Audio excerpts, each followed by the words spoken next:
So we'll make a start. If other people join us, they can just come and join at the back. So just to introduce myself, for those who don't know me, I'm Liz Green and I'm the leader of Kingston Council. I'd normally wander an awful lot more, but I'm tethered to a microphone because it's being videoed. I have to say, if you don't want your photo taken, please make sure that you let one of the team know, because we will be doing photographs throughout this morning. So the first thing to say is thank you very much for coming. We've got quite a few councillors in the room as well. They will introduce themselves on the tables rather than me going around the room introducing each of them. I've got to do a couple of housekeepings. The fire exit is there, or back down the main way, I guess. And the toilets are just outside the door to the right. And the refreshments are at the back. Please do just help yourself to them whenever you want to. There is a hearing loop on, and I will try and describe the slides that we're going to be using just in case anybody has a visual impairment and needs that. So we'll move on.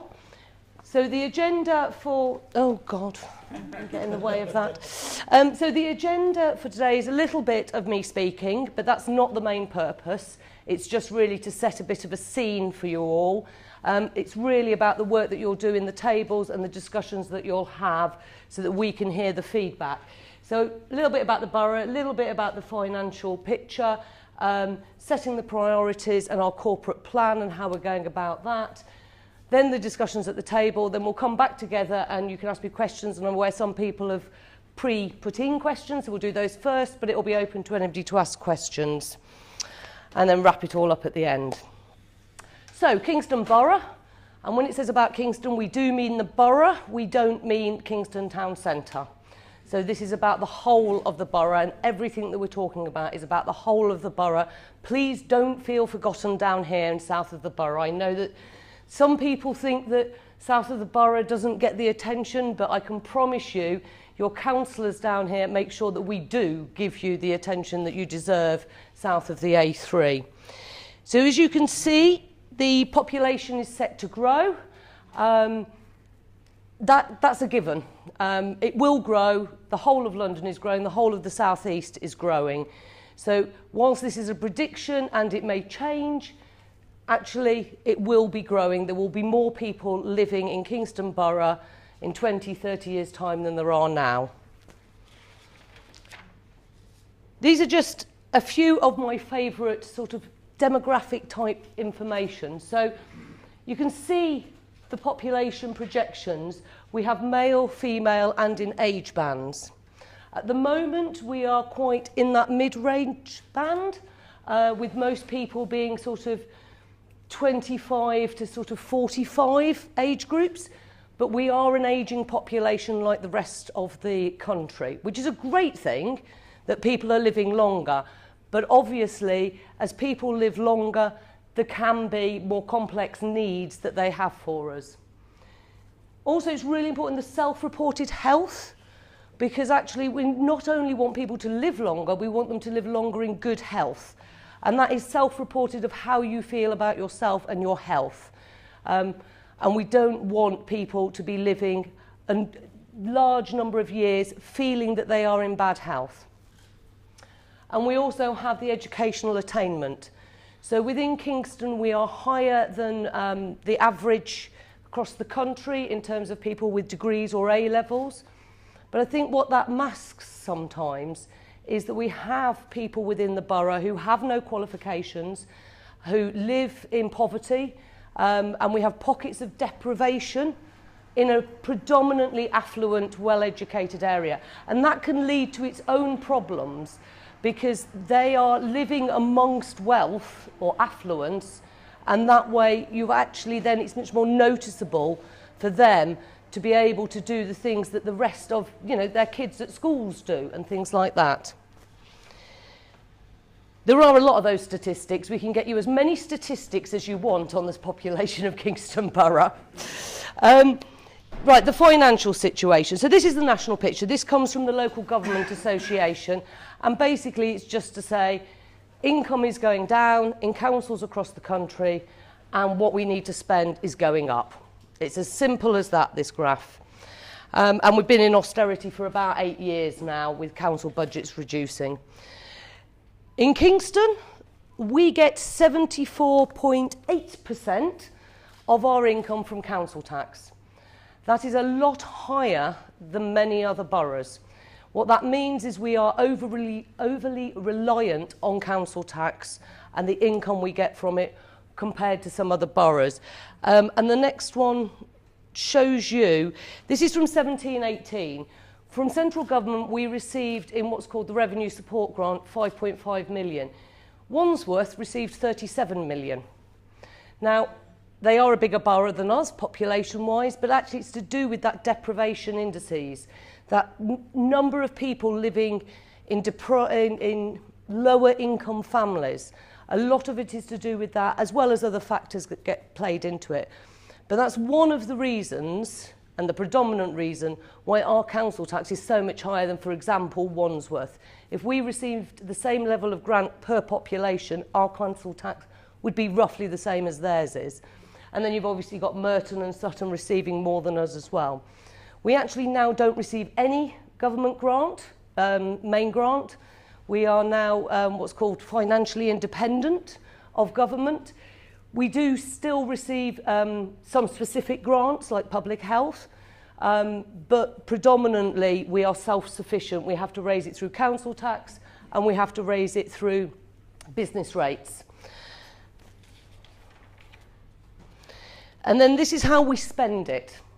The majority, the biggest budget by far, is adult social care. And I will go on to describe that for people who don't know what exactly do we mean by adult social care. The next one is listed as Achieving for Children, and that's because our children's services are in partnership with Richmond under a community interest company called Achieving for Children. But essentially it's children's services. The Chief Executive's one, which is very low, actually is the salary of the Deputy Chief Executive, which we've just decided to cut, so that will disappear from next year's slides anyway. The communities is some of those universal services, but not those that are under contract. So you'll know that Veolia collects the waste and ID Verdi do the parks. Those come under corporate and commercial because they're contracts that we manage. So the communities is that work we do that's separate from that. It includes things like public health, it includes the neighbourhoods and elements like that. The reason that growth has a negative spend is that we receive more income within that directorate than we actually spend out in it. And that's because our commercial property investment comes in to that directorate. So we do spend money on growth. We have planning officers and regen officers and other people and property managers, but actually more income comes in. And you can see the last one, which is quite high, and that is financial, the capital spend. So when we borrow money, like anybody else, we have to pay it back and we have to pay interest on it. But it's also the functions of the council. So we have an HR department, we have the finance department, we have the IT department. All of those things where we employ thousands of staff, we need to operate as a council effectively. And we're the same as any other company in that respect. You will have operating costs. So just wanted to go into the two big spend areas that people tend to know less about. So the first one is children's services. The old phrase of it takes a village to raise a child, that's what we're effectively doing. You can see there that the highest cost on any academic placement for a child with an EHCP, an Education, Health and Care Plan, the old SEN statements as were. So this is a special needs child or young person where we have to educate them out of borough to meet their needs. And that's £354,000 for that top, most expensive child. Now, there is no way that that family can be expected to pick up that bill. So we collectively, as a group of people, pick up that bill to support that one particular family who has that child. But you can see that some of them, even the other ones, like the average cost of an independent placement is £37,000. Again, one family picking up £37,000 is not fair on that family. So therefore, that's why we are a community that picks up these bills. And social care, that's another area of large spending. And with that one, we are taking children that are vulnerable. We are taking children, we are placing them in foster care, preferably, occasionally in a care home, and we are looking after those young people because they are not safe within their families for a variety of reasons that can happen. But we have a duty, quite rightly, I mean it is a statutory duty, but we have a duty to look after those children and young people. And then I said I'd touch on the adult social care because before I became elected 16 years ago, I have to be honest, if someone said adult social care to me, I probably wouldn't really know what they meant by it. But actually, this is about the things that if you are able-bodied, you just take for granted. So it might be washing your face, going to the loo, shopping, picking things up off the floor, things that actually the reality is that if you have physical disabilities, sometimes mental health disabilities, learning difficulties, or as an older person, you're just not able to do those things in the way you used to, actually, we have a duty to pick up those things where you can't afford to pay for it yourself. Now, the adult social care sector, a lot of people are what's called self-funders, and that means if you have savings, we expect you to spend those first before we pick it up as the council. But for many of them, and many of the people, particularly the working age people who have physical or learning disabilities, they can't pick up those costs. So those totals on the end are for the top 5, but you can see that if you divide the £742,000 by 5, they're costing over £100,000 each. So as well as the village to raise a child, it's actually a village to look after a vulnerable adult or an older person because they cannot afford to pick it up, and we have a duty to look after them collectively. We do things to try and minimise our costs. Like I said, we've been in austerity for about 8 years now, and it's become really hard. All the easy stuff we've done, all that cutting back on contingency funds that little departments used to hold, they went years ago. There is no contingency fund. It is a continuous pressure, and pressure is brought to bear on each of the departments to try and reduce the amount that they spend. So we work collectively. We have a lot of joint services with Sutton. We have some with Richmond, some with Merton as well, to just share overhead costs, management costs. We have been asking our staff to do more with less money for years, but we've also increased the amount of IT that we use so that within the council, so that they can do that more. It does end up occasionally leading to redundancies, but mostly we try and manage it through natural wastage. That's a horrible phrase, isn't it? Natural wastage. People retiring or choosing to move on and holding vacant posts open. We are investing in commercial property. The previous administration invested quite a bit, and we are continuing that trend.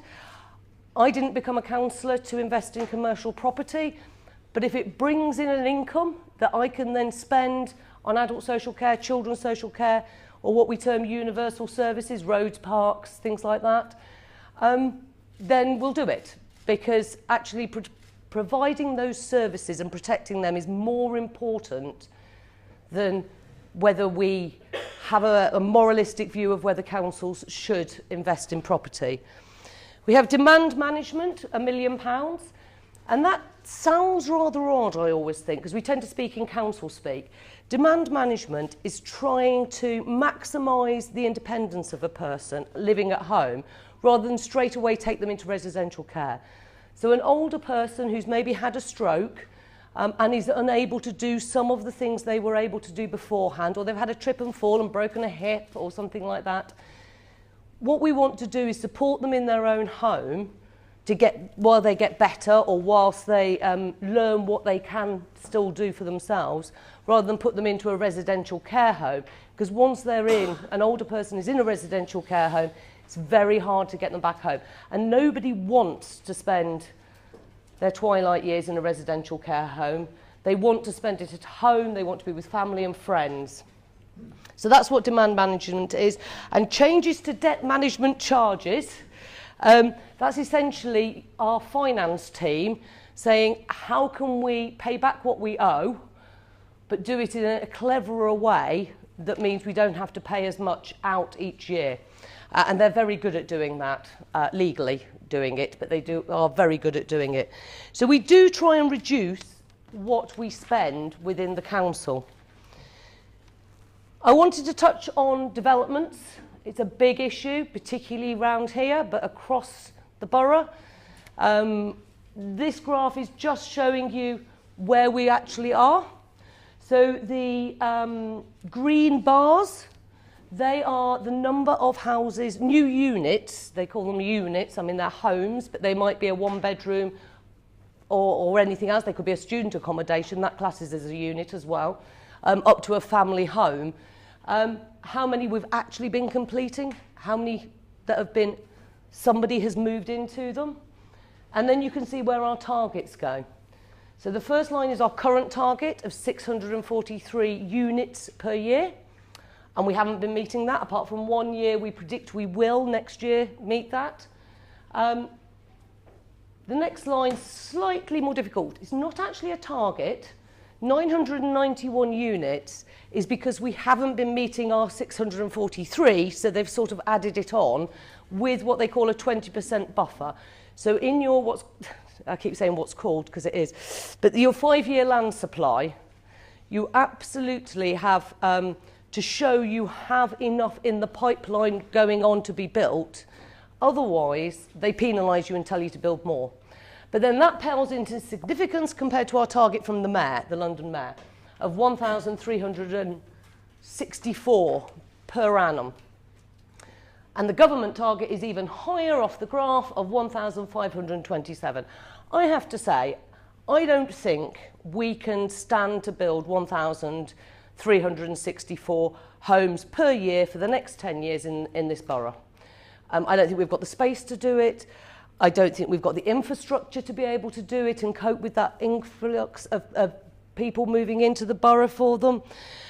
We have challenged the Mayor on his figures. I've had a meeting with Sadiq Khan where I have said to him, I don't think we can make that target. I think you should revise it down.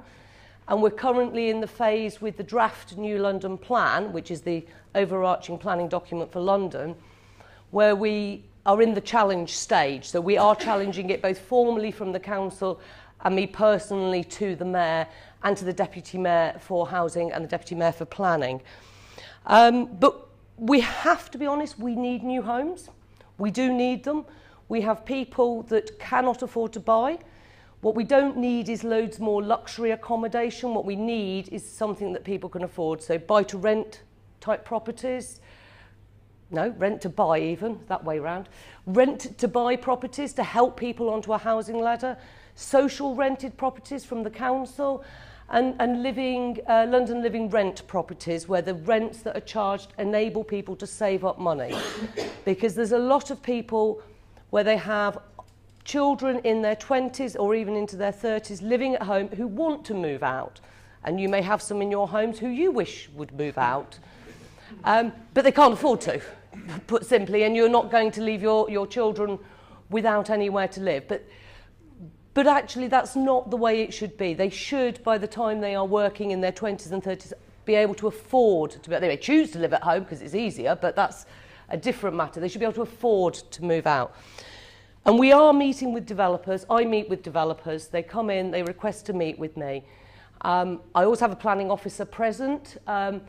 But what I say to them is you are going to have to up what you give us in affordable. And by affordable, I do not mean 80% market sale, because that is still not affordable.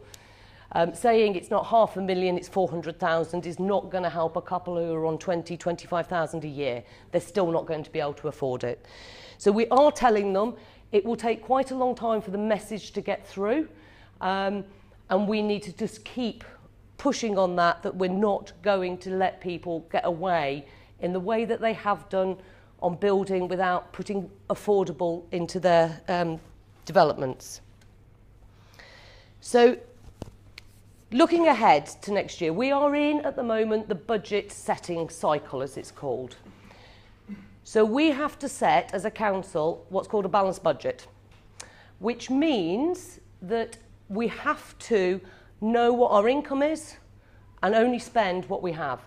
Now, that may seem obvious, but actually not all government has to do that. There are elements of government who can set a deficit budget, legally set one. We can't. It is a requirement that our budget is balanced. So we know what our income is going to be, more or less. We know how much council tax people pay at the moment. We know what kind of income streams we're going to get from business rates and other sources. And what we need to do is match our expenditure to that. And that is a process that the councillors, the administration councillors, are going through at the moment to look at how we manage to do that. But some of the things that we may have to do are not things we would choose to do, because we just have to make the two numbers match up. And we don't know. There's no easy decision on how to make those two numbers match up. Short explanation of universal services. Universal services is parks. It is things that everybody uses. Parks, libraries, roads, waste collection, street cleaning, those kinds of things. And when they say the vulnerable, we often call that the targeted services, because only a small % of the population will ever use adult social care or children with special needs. So they're the targeted versus the universal, and we will often talk about how to protect the targeted services in those areas, but without losing the universal services that are important to everybody. So part of what today is about is the finances. So that's why I've given you the financial sort of overview of where we are. But the other part is about our priorities. So we came into power in May. We were elected in, and thank you very much if you voted for us, and we're here to serve you even if you didn't. But what we've got to do is change. We wrote a manifesto on which we wished people to vote for us. We now have to implement that into what's called a corporate plan. And that is how our policies that we want to prioritise get translated into council speak to be delivered. So that's why this event is called Let's Talk Priorities, because actually we know what we think should be happening, but we want to hear from other people. Have we set those priorities in the right way? Does somebody think one element is more important than another element? Which is again why I've talked about the universal versus the targeted services, because not many people know the targeted services as well. Because if you don't use adult social care or you don't have a child with special educational needs, there is no reason why you'd know those services particularly. So this document that is being produced and will come out at the same time as the budget document, which will be mid-January, it basically sets the strategic aim for the next 4 years for the council. Underneath the elements that you will see in a moment of the vision and the outcomes sit deliverables and key performance indicators. So what are we actually going to do to, if we talk about air quality, to improve the air quality?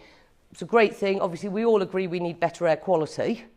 But what are we actually going to do to improve air quality? How are we going to reduce the number of cars that come along this road and queue up to get round Bridge Roundabout? How are we going to do that? How are we going to encourage more people to have electric cars that pollute less, cycle more? How are we going to remove the particulates that are particularly bad if you're an asthma sufferer from the air that we breathe? So all of that will sit underneath what you will see in a moment of the objectives and the vision. So our vision. And this is where we really want your views. If you think we've got this wildly out, tell us. So I will read it. The vision for the borough is for Kingston to be a vibrant, diverse and inclusive borough where residents are empowered to remain independent and resilient. And when we say independent and resilient, and we're looking at those targeted services, those adult and social care services, we're also saying that they should have a life, which may sound a bit simple, but just having somebody come in to help you go to the loo or wash your face, and then you're stuck at home, that's not a life. You have the right, they have the right to a social life. whether that's going down the pub for them, being able to access a church or other faith facility, whether that's going to the local cafe, coming to the library, whatever it is that they want to do. They have the right to be able to do that. So within independence and resilience, we also mean active part of a social life. And then for the council, it's a financially sustainable, engaging and collaborative council that works transparently in the best interests of Kingston's residents and businesses. So that's sort of the methodology for getting to the first one. And the reason that we've set it as a council vision is that we need all of the officers to start hardwiring into what they do. What is the benefit to the community, to residents, of the decision that we are taking as councillors? So we have challenged the officers who will produce reports, and officers are very good at producing reports, and they're very good and interesting reports. We've said at each of them, benefit to the community. Now that benefit might be spend less on IT equals more on frontline services. That's fine, that's a benefit. Or it needs to talk about the more direct benefits of some of the decisions. This will improve air quality. This will improve enabling people to live longer in their own homes in good health. What is it in very actual detail? So these are our outcomes and priorities. So we have 3 with an overarching one around finances. So a well-maintained borough with a sustainable approach to growth and development which benefits our communities. So that is essentially saying we will have growth, we will have more people living here, we will have new homes. But actually we need to look at the infrastructure that goes with it, schools, roads and the like, to make sure that there is benefit for existing residents as well as those that will come and move into our borough. A safe borough with diverse and vibrant communities to help shape local priorities.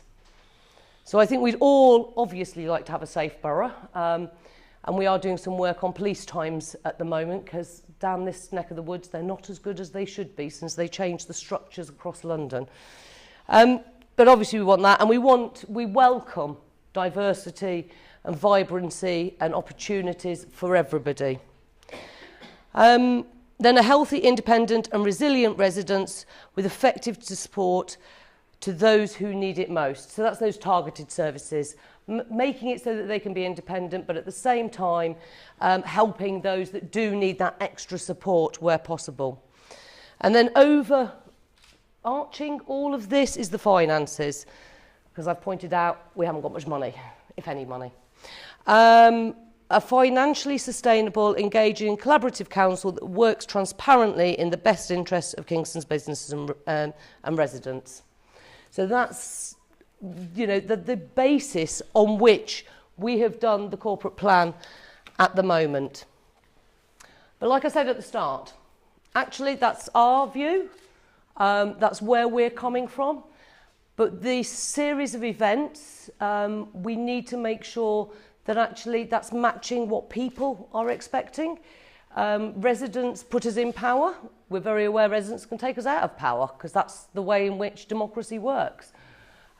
So now is the opportunity to work with the facilitators and councillors on your table to actually have a discussion about some of those things that we've touched on, that I've touched on, so that you can actually get the detail behind it and tell us, you know, actually, I think you are looking too much at one area. You need to concentrate. What about you've forgotten? Particularly interested in anything you think, are you covering that? Are you making sure that that is part of your priorities? So that's the end of me speaking for now. There will be a chance to ask me questions after we've done the work collectively. But over to you guys. Work on your tables. Thank you.